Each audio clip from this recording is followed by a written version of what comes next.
Hello, yous guys. Paul Lutheran here, your ordinary Lutheran North Country guy, and I've come to you that we're working together to get wisdom, eh? So today we're going to talk about chapter 21, and I've chosen a verse that I don't know, excuse me,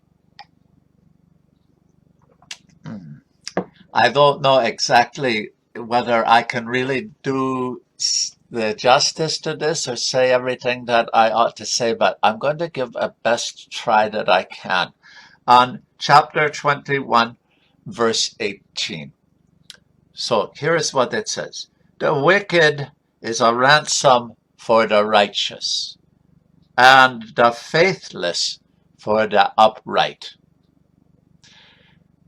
Now, I don't know exactly how it's saying the wicked is ransom for the righteous, except it seems to be saying it's just another one of the verses in Proverbs that says it's better to be righteous than to be wicked. It's going to go better for you if you are righteous than if you are wicked. And the same if you are upright instead of faithless.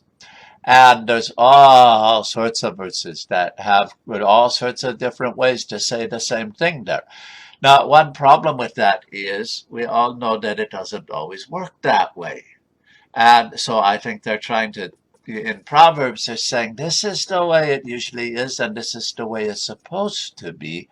When you read the Psalms, sometimes you have the person saying, Lord, this isn't working out the way it's supposed to because I see the righteous person not prospering and the wicked person is the one that's getting ahead.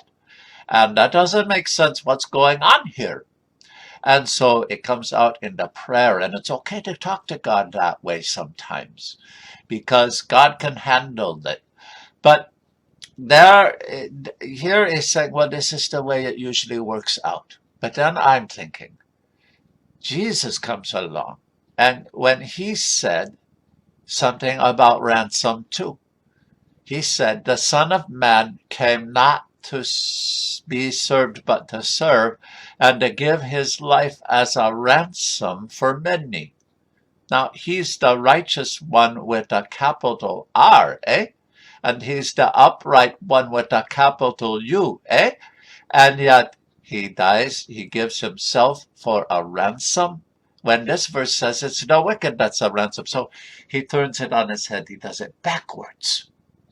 And in First Peter, same idea. It says, the Christ died for sins once for all, the just for the unjust, in order that he might bring us to God. And the just for the unjust, but this one says the wicked for the righteous, because the righteous comes out ahead. Well, Jesus came out ahead, all right, because he rose from the dead and is seated in the place of authority. As we say in the creed. But all I can say is, without downgrading Proverbs at all, Jesus has come to us with a wisdom that's even better than Proverbs. And isn't it wonderful? Isn't it wonderful? So, as I say, I am pretty sure I don't even really understand all this, but I know that Jesus loves me, and I know that God is going to make things turn out okay in the end. And so I trust myself to him, and I hope you do too. And I hope all of this will help us to get wisdom, eh? So I hope you come next time, and we'll look at the next chapter. Thanks for listening today, eh? Now, there.